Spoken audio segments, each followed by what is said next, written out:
NCERT class 9 science हमारा chapter है, chapter number 8 forces and laws of motion. उसमें हम लोग क्लास 3 देखते हैं। फर्स्ट लॉ के बारे में हमने थोड़ा बहुत समझा था पिछली क्लास में। अब हम लोग कुछ क्वेश्चंस देख लेते हैं। Which of the following has more inertia, a rubber ball and a stone of the same size, a bicycle and a train, a 5 rupees coin and a 1 rupee coin. तो inertia किस में ज़्यादा होगा? तो quantitatively, मतलब quantity के अनुसार अगर हम लोग देखें तो इनर्शिया उसमें ज़्यादा होगा जिसका मास ज़्यादा है। तो यहाँ पर स्टोन और रबर सेम साइज़ है तो स्टोन का मास ज़्यादा है, तो स्टोन के पास ज़्यादा इनर्शिया है।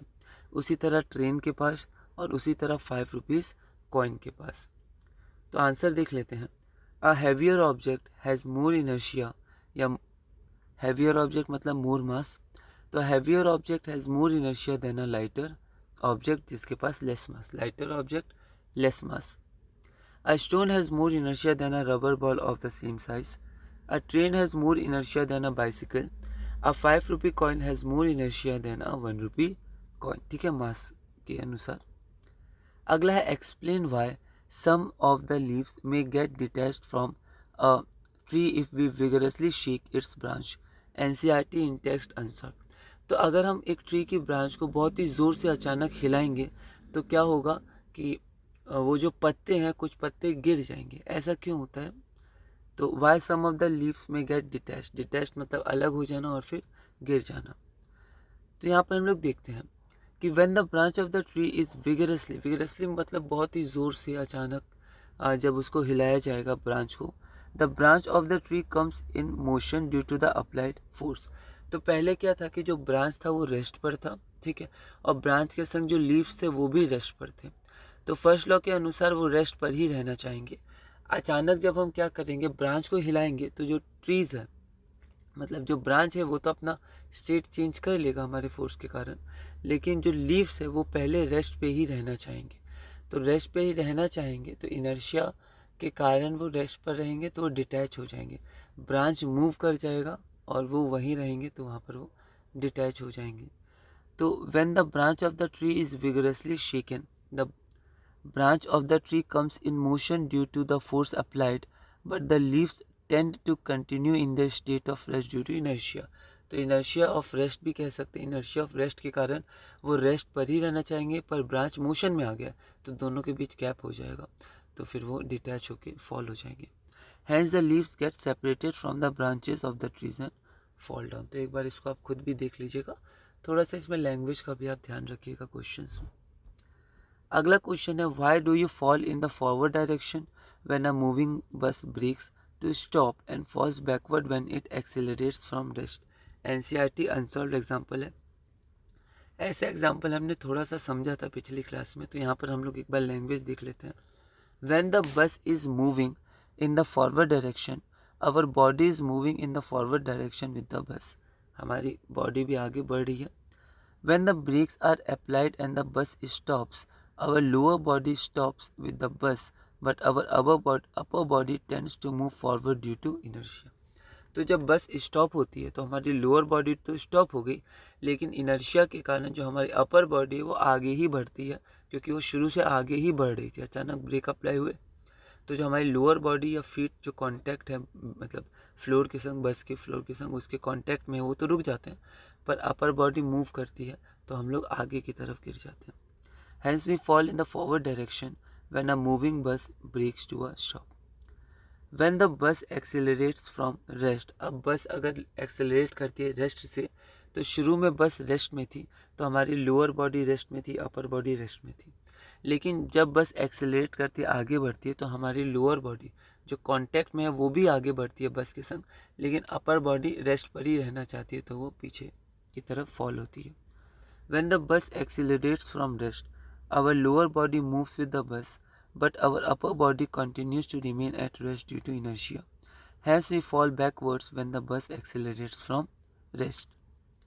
अगला हमारे पास है सेकेंड लॉ ऑफ मोशन। इसको देखते हैं। How the acceleration of an object depends on the force applied to it. तो जो एक्सेलरेशन होता है वो डिपेंड कैसे करता है? हमने देखा कि एक्सेलरेशन आता है जब वेलोसिटी चेंज करती है, लेकिन उसका डिपेंडेंस क्या है? फोर्स से, ठीक है। तो हमने मोशन में भी देखा था पिछले चैप्टर में कि अगर वेलोसिटी चेंज होती है एक्सेलरेशन आएगा, ठीक है। और हमने फोर्स भी देखा इस चैप्टर में, पुश, पुल या हिट, जो एफर्ट हम लोग लगाते हैं उसको फोर्स कहते हैं, ठीक है, बॉडी को या तो मूव करने के लिए, स्टॉप करने के लिए, या चेंज उसका डायरेक्शन करने के लिए। तो how the acceleration of an object depends on the force applied. तो जो हम लोग फोर्स अप्लाई करते हैं उस पर एक्सेलरेशन कैसे डिपेंड करता है। How do we measure a force. Force एक फिजिकल क्वांटिटी है, फिजिकल क्वांटिटी होती है जिनको हम मेजर कर सकते हैं। तो फोर्स को हम लोग कैसे मेजर कर सकते हैं। When an object hits or collides with other object, the impact produced by the object depends on its mass and velocity। तो यहाँ पर हम लोग कॉन्सेप्ट थोड़ा समझने की कोशिश करते हैं। एनसीईआरटी में आप अच्छे से देखिएगा, अच्छे से उसमें कनेक्ट करके समझाया गया है। तो when an object hits or collides with the other, तो यहाँ पर मान लेते एक ऑब्जेक्ट है और ये दूसरा ऑब्जेक्ट आके इसको हिट कर रहा है। तो कितना, ये जो हिट कर रहा है तो एक फोर्स लगाएगा इसको मूव करने के लिए, ठीक है। तो ये हिट करेगा, उसे कोलाइड करेगा, टकराएगा, तो वो जो इफ़ेक्ट होगा वो किस पे डिपेंड करेगा। तो अगर इसका मास ज़्यादा है तो ज़्यादा ये हिट करेगा, ज़्यादा फोर्स लगेगा। मास कम है तो कम फोर्स लगेगा। दूसरा वेलोसिटी, अगर मास कम भी है पर वेलोसिटी बहुत ज़्यादा है तो बहुत ज़्यादा इस पर फोर्स लगेगा। तो जो फोर्स होता है या इम्पैक्ट होता है वो किस पे डिपेंड करता है, मास पे और वेलोसिटी पे, कि उसका मास कितना है और उसका वेलोसिटी कितना है, कितने रफ्तार से वो आ रहा है। If an object is to be accelerated, और वो जब अपना इम्पैक्ट देगा तो दूसरा क्या होगा, वो एक्सेलरेट करेगा, आगे बढ़ेगा। If an object is to be accelerated, अगर किसी ऑब्जेक्ट को हम लोग एक्सेलरेट करना चाहते हैं, अ ग्रेटर फोर्स इज रिक्वायर्ड। हम खुद देखें ऑब्जेक्ट वाले एग्जांपल में, जब फ्रिक्शनल फोर्स था तो ज़्यादा हम लोग को फोर्स लगाना पड़ रहा था उसको एक्सेलरेशन में लाने के लिए, मोशन में उसकी वेलोसिटी चेंज करने के लिए, मतलब एक्सेलरेशन लाने के लिए। तो if an object is to be accelerated, a greater force is required. तो अगर एक ऑब्जेक्ट को एक्सेलरेट होना है तो एक ग्रेटर फोर्स, ज़्यादा फोर्स हमें रिक्वायर है, ज़्यादा फोर्स लगाना पड़ेगा to give a greater velocity. अगर हमें ग्रेटर वेलोसिटी, ज़्यादा वेलोसिटी उसको देनी है। There appears to exist some quantity of importance that combines the object's mass and its velocity। तो there appears to exist, तो ऐसा लगता है, मतलब वहाँ ऐसा अपीयर होता है कि एक क्वांटिटी है जो बहुत ही इम्पॉर्टेंट है, जो ऑब्जेक्ट के मास एंड वेलोसिटी को कंबाइन करती है, कि कितना इम्पैक्ट हुआ, कितना उसको, मतलब कितना वो कोलाइड करने के बाद या फिर टकराने के बाद अपना कितना इफ़ेक्ट उस पर डाल पाया, जिसके कारण मोशन हुआ दूसरे ऑब्जेक्ट का। तो ऐसे करके एक क्वांटिटी होनी चाहिए जो हमको ये बताए। तो उस क्वांटिटी को हम लोग बोलते हैं मोमेंटम, है ना। वैसी एक क्वांटिटी हमारे पास क्या है, मोमेंटम है। मोमेंटम किसी भी ऑब्जेक्ट के मास और वेलोसिटी को कनेक्ट करती है। तो P हमारा मोमेंटम है। Momentum is equal to mass into velocity mv।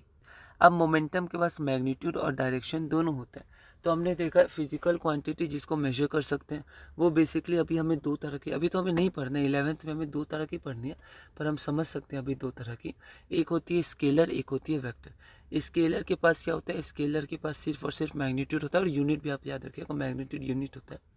तो उसके पास डायरेक्शन नहीं होता है।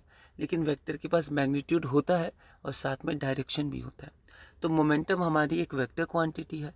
इसमें इसको 11th में बहुत अच्छे से हमें देखना है, और आगे साइंस इंजीनियरिंग के लिए बहुत ही इंपॉर्टेंट और कोर कॉन्सेप्ट है वेक्टर और स्केलर का। तो हमें मैग्नीट्यूड चाहिए और हमें क्या चाहिए, डायरेक्शन चाहिए। अगर वेक्टर है वो और मोमेंटम वेक्टर है तो मैग्नीट्यूड भी होगा उसका, डायरेक्शन भी होगा, और किसके समान होगा, तो वो v के समान ही होगा, ठीक है। वेलोसिटी v के समान ही होगा, क्योंकि v जिस डायरेक्शन में, मोमेंटम भी उसी डायरेक्शन में होगा, क्योंकि ये v है, m तो स्केलर है, तो v पे, ठीक है। तो जैसे डिस्प्लेसमेंट हो गया, वेलोसिटी हो गया, एक्सेलरेशन हो गया, ये सब क्या है, वेक्टर है। उसी तरह मास हो गया, स्पीड हो गया, डिस्टेंस हो गया, सब स्केलर है। फोर्स और मोमेंटम जो हमने पढ़ा इस चैप्टर में, ये भी स्केलर नहीं है, ये वेक्टर है, वेक्टर हैं ये दोनों, फोर्स और मोमेंटम। ऐसा यूनिट ऑफ मोमेंटम क्या होता है, तो केजी मीटर पर सेकेंड, क्योंकि देखिए मास का क्या हो जाएगा, ऐसा यूनिट केजी, वेलोसिटी का मीटर पर सेकेंड ms-1। तो या तो आप लिखिए केजी मीटर पर सेकेंड या केजी ms-1, है ना, मीटर पर second, second inverse. N unbalanced force brings a change in velocity of the object. तो वेलोसिटी चेंज करने के लिए हमने देखा था कि बैलेंस्ड फोर्स नहीं चाहिए, एक अनबैलेंस्ड फोर्स चाहिए। तो वेलोसिटी चेंज हुआ, मतलब क्या हुआ, एक्सेलरेशन आया। और वो जो अनबैलेंस फोर्स होता है उसी को हम लोग क्या कहते हैं, फोर्स भी कह सकते हैं। और चेंज इन वेलोसिटी को क्या कहते हैं, एक्सेलरेशन कहते हैं। या चेंज इन वेलोसिटी को चेंज इन मोमेंटम भी हम लोग अब कह सकते हैं। क्यों, क्योंकि मास तो कांस्टेंट है, तो वेलोसिटी चेंज की मतलब मोमेंटम भी चेंज हुआ। तो N unbalanced force bring a change in the velocity of the object. तो अब force produces a change of momentum. तो फोर्स के कारण मोमेंटम चेंज होगा, क्योंकि मोमेंटम वेलोसिटी पे डिपेंड करता है और मास कांस्टेंट है, वेलोसिटी चेंज हुआ तो मोमेंटम भी चेंज होगा। The change in momentum of an object is not only determined by the magnitude of the force but also by the time during which the force is exerted. Therefore, the force necessary to change the momentum of an object depends on the time rate at which the momentum is changed. तो समझते हैं कि जो change in momentum हमारा होता है वो सिर्फ फोर्स पे डिपेंड नहीं करता है। फोर्स पे तो डिपेंड करता है, क्योंकि फोर्स के कारण ही वेलोसिटी चेंज करेगी, क्योंकि अनबैलेंस फोर्स के कारण ही ऑब्जेक्ट अपना स्टेट चेंज करता है। तो यहीं पर हमें ये भी ध्यान रखना है कि मैग्नीट्यूड ही नहीं बल्कि टाइम भी, मतलब वो फोर्स कितनी देर तक लगा। अगर एक फोर्स हम लोग किसी पे लगाएंगे और ज़्यादा देर तक लगाएंगे तो वेलोसिटी ज़्यादा चेंज होगी, टाइम ड्यूरेशन ज़्यादा होगा। The change in momentum of an object not only determined by the magnitude of force. तो सिर्फ फोर्स पे डिपेंड नहीं करती है मोमेंटम, एक चीज़ पे और डिपेंड करती है, कितने टाइम तक वो फोर्स लगा, ये हमें ध्यान रखना है। ठीक है। The force necessary to change the momentum of an object depends on the time rate at which momentum is changed. तो टाइम का रेट मतलब डिवाइडेड बाई टाइम। तो मोमेंटम या जो हम लोग चेंज करना चाहते हैं अगर मोमेंटम, तो वो किस पे डिपेंड करेगा, फोर्स पे तो डिपेंड करेगा, क्योंकि फोर्स वेलोसिटी चेंज करेगा।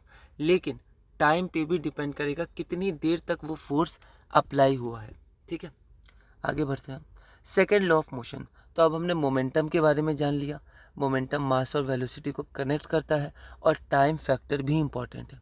तो अब हम लोग सेकेंड लॉ ऑफ मोशन को थोड़ा देख लेते हैं। स्टेटमेंट्स आप याद करिएगा, ये इंपॉर्टेंट है। The rate of change of momentum of an object is proportional to the applied unbalanced force in the direction of the force. तो रेट ऑफ चेंज, रेट मतलब पर यूनिट टाइम, टाइम के respect में जो change होता है momentum का वो directly proportional होता है। डायरेक्टली प्रोपोर्शनल हम जानते हैं, तो डायरेक्टली प्रोपोर्शनल होता है अप्लाइड अनबैलेंस्ड फोर्स के। कितना फोर्स अप्लाई किया, ज़्यादा फोर्स अप्लाई किया तो ज़्यादा चेंज, कम फोर्स अप्लाई किया तो कम चेंज, यही होता है डायरेक्टली प्रोपोर्शनल या प्रोपोर्शनल। तो जो rate of change of momentum होता है ऑफ एन ऑब्जेक्ट वो प्रोपोर्शनल होता है to the applied unbalanced force in the direction of the force. तो मोमेंटम चेंज होता है in the direction of the force. ठीक है। Mathematical formulation of the second law of motion. Mathematics physics में बहुत इंपॉर्टेंट होता है ना, थ्योरी वगैरह जो भी हम फिजिक्स में देते हैं, इसलिए मैथमेटिक्स बहुत ही इंपॉर्टेंट है, कैसे हम लोग इसको प्रूव कर सकते हैं। तो an object of mass m is moving along a straight line. तो यहाँ पर हम लोग मान लेते हैं कि हमारे पास एक ऑब्जेक्ट है, इसका मास हमारे पास m है और ये स्ट्रेट लाइन में क्या कर रहा है, मूव कर रहा है। आगे बढ़ते हैं। m mass of the body है, mass of the object, u हमारे पास इनिशियल वेलोसिटी है, v हमारे पास फाइनल वेलोसिटी है। तो यहाँ पर ये रहा, तो ये हमारे पास u है, इनिशियल वेलोसिटी मान लेते हैं इस डायरेक्शन में जा रहा है, और ये हमारे पास v है final velocity. a is the uniform acceleration and t is the time. तो इसका जो टाइम t है, यूनिफॉर्म एक्सेलरेशन e है, और इसको मोशन में कौन लाया, तो एक फोर्स इस पे लग रहा है F, और कितने समय के लिए, टाइम t के लिए। कांस्टेंट फोर्स से आगे 11th में हमें वेरिएबल फोर्स के बारे में पढ़ना है, पर अभी कांस्टेंट फोर्स हम लोग देखते हैं। तो F is equal to a constant force through the time t, time t के लिए कांस्टेंट फोर्स लग रहा है। आगे बढ़ते हैं। P1 is the initial momentum of the object. तो इनिशियल मोमेंटम क्या होता है, मास इनटू वेलोसिटी। तो यहाँ पर इनिशियल मोमेंटम P1 आ जाएगा, मान लेते हैं यहाँ पर फाइनल मोमेंटम P2 आ जाएगा। ठीक है। तो ये चीज़ें हैं, हम लोग को याद रखना है कौन सा वेरिएबल किसको डिनोट कर रहा है, किसका क्या सिंबल है। तो P1 is equal to initial momentum of the object, तो मास इनटू वेलोसिटी, इनिशियल हमारे पास u है तो mu, और P2 हमारे पास है final momentum of the object, तो फाइनल वेलोसिटी v हो गई तो mv, P2 बराबर mv। अगला देखते हैं चेंज इन मोमेंटम। तो अभी हमने सेकेंड लॉ ऑफ मोशन देखा है कि the change in momentum is directly proportional to the आपका फोर्स, मतलब force is directly proportional to the change in momentum per unit time, है ना। तो यहाँ पर हम लोग को सेकेंड लॉ लगाना है, तो पहले चेंज मोमेंटम देख लेते हैं। तो directly proportional to P2 minus P1, मतलब P2 माइनस P1 की वैल्यू ज़्यादा होगी तो चेंज भी ज़्यादा होगा। अब P2 क्या है, फाइनल मोमेंटम, तो mv, और P1 क्या है, इनिशियल मोमेंटम, तो mu। ठीक है, तो मास अगर हम लोग कॉमन लेंगे तो m times v minus u. Rate of change, rate मतलब होता है पर यूनिट टाइम, तो m times v minus u divided by t। तो rate of change of momentum क्या होता है, m times v minus u by t। Okay, अगला देखते हैं, द अप्लाइड फोर्स। अब हमें पता है rate of change of momentum ये किसके प्रोपोर्शनल होता है, तो फोर्स अप्लाइड। तो यहाँ पर हमने सेकेंड लॉ की स्टेटमेंट पढ़ी थी, the rate of change of momentum मतलब m v minus u by t, यही हमारे पास था। तो the rate of change of momentum of an object is directly proportional to the applied unbalanced force, या फोर्स तो f मान लेते हैं। तो यहाँ पर rate of change of momentum आ गया m times v minus u by t. तो द अप्लाइड फोर्स उसको f मान लेते हैं, तो f is directly proportional to m times v minus u by t. तो अगर हम लोग प्रोपोर्शनैलिटी साइन हटाएंगे तो ये आ जाएगा f बराबर k m times v minus u by t. तो यहाँ पर m into v minus u by t, ये क्या आ जाएगा, तो k का k आ गया, m का m आ गया, और ये v minus u by t ये एक्सेलरेशन होता है। फर्स्ट इक्वेशन ऑफ मोशन में v is equal to u plus a t, या एक्सेलरेशन का ही फॉर्मूला डायरेक्ट याद किया था, a is equal to v minus u by t, change in velocity by time, तो इसको a लिख सकते हैं। तो a is equal to v minus u by t. अब k हमारे पास क्या है, कॉन्स्टेंट ऑफ प्रोपोर्शनैलिटी है, तो इसकी वैल्यू हमें चाहिए। तो a हमारे पास क्या होता है, v minus u by t, तो इसलिए a लिख दिया। अब k कॉन्स्टेंट ऑफ प्रोपोर्शनैलिटी है, तो इसमें थोड़ा सा क्या होता है, थोड़ा इसमें कॉन्सेप्ट होता है, थोड़ा मैथ्स इसमें हम लोग देखते हैं कि हम लोग f की एक यूनिट चाहते हैं, तो हम लोग k की वैल्यू किसी तरह 1 कर देते हैं। तो the unit of force is so chosen that the value of the constant k becomes 1। तो किसी तरह k की वैल्यू हमें क्या करनी है, 1 करनी है। ठीक है, तो k की वैल्यू 1 करने से हमारा जो फोर्स है वो डायरेक्ट m आ जाएगा, फोर्स की एक हमें नई यूनिट मिल जाएगी। ठीक है, तो यहाँ पर F इज इक्वल टू के एम एल। तो यहाँ पर 1 यूनिट ऑफ फोर्स को अगर हम लोग 1 मान लें, मास को 1 kg, और एक्सेलरेशन का यूनिट मीटर पर सेकेंड स्क्वायर होता है, तो 1 ms माइनस 2, तो ये जो kg ms माइनस 2 होता है वो न्यूटन होता है। ठीक है, तो न्यूटन इसका यूनिट होता है, तो 1 न्यूटन हो जाता है इसका यूनिट।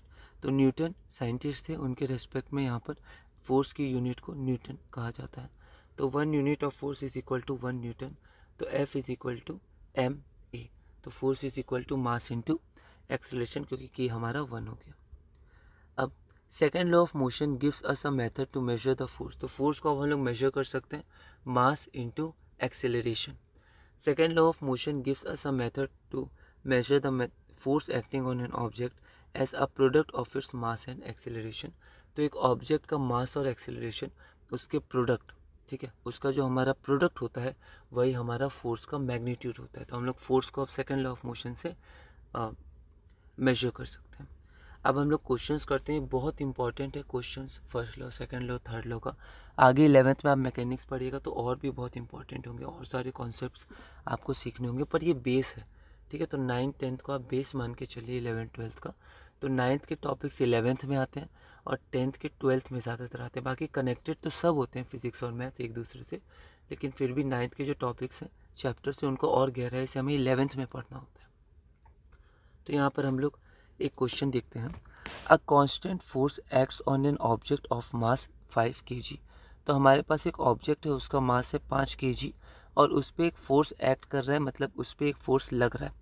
अब हमने देखा था कि फोर्स का मैग्नीट्यूड जो है, कांस्टेंट फोर्स का कुछ मैग्नीट्यूड होगा, वो कितने समय लग रहा है ये भी इंपॉर्टेंट है। तो यहाँ लिखा है for a duration of 2 second, तो वो 2 सेकेंड के लिए लग रहा है।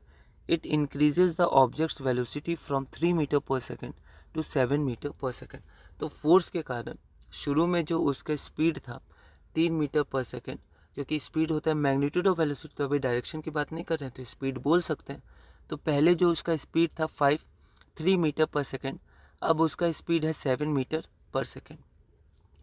Find the magnitude of the applied force. अब आप बताइए कि कितना फोर्स लगा था, ताकि 3 मीटर पर सेकेंड से 7 मीटर पर सेकेंड हो गया। साथ में if the force was applied for a duration of 5 second, अगर वो फोर्स 5 सेकेंड के लिए लगता, what would be the final velocity of the object. तो उस ऑब्जेक्ट की फाइनल वेलोसिटी क्या होती। एनसीईआरटी इन टेक्स्ट, एक बार आप इसको ट्राई करिए। तो यहाँ पर हमारे पास एक मान लेते हैं ऑब्जेक्ट है, इस पे मान लेते हैं राइट डायरेक्शन में हमने एक फोर्स एफ लगाया, क्योंकि यहाँ पर हमारा कोई डायरेक्शन दिया नहीं हुआ है, और फोर्स के कारण जो वेलोसिटी हो जाएगी वो इसी डायरेक्शन में हो जाएगी। 2 सेकंड के लिए लगा है, इसका मास 5 केजी है, 3 मीटर पर सेकंड से 7 मीटर पर सेकंड चेंज हुआ है। तो जो इनिशियल वेलोसिटी वो 3 मीटर पर सेकंड है, और जो फाइनल वेलोसिटी वो 7 मीटर पर सेकंड है। तो अब हम लोग केस नंबर 1 देखते हैं। तो केस 1 में क्या है, मास हमारे पास 5 केजी है, और यू इनिशियल वेलोसिटी क्या है 3 मीटर पर सेकेंड, और फाइनल वेलोसिटी वी क्या है 7 मीटर पर सेकेंड। टाइम हमारे पास क्या लगा है, वो लगा है हमारे पास 2 सेकेंड। ठीक है, तो यहाँ पर हम लोग ये भी शो कर देंगे यू क्या है, वी क्या है। तो यू हमारे पास इनिशियल वेलोसिटी है, वी हमारे पास फाइनल वेलोसिटी है, टी हमारे पास टाइम है, और स्मॉल एम हमारे पास मास है। तो देखिए ये चीज़ हमें दिया है, हमें एफ निकालना है, तो सेकेंड लॉ ऑफ हम लोग मोशन लगाएंगे।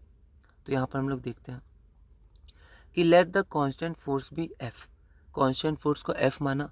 अब अगर एक्सेलरेशन पता होता तो डायरेक्ट हम लोग एम ए लगा देते, क्योंकि एम पता है, पर ए हमें पता नहीं है। तो ए के लिए हम लोग वही यूज़ करेंगे, चैप्टर 7 में भी यूज़ किया था मोशन में, v minus u by t. V पता है, यू पता है, टी पता है, तो यहाँ पर ए की जगह लिख देंगे v minus u by T.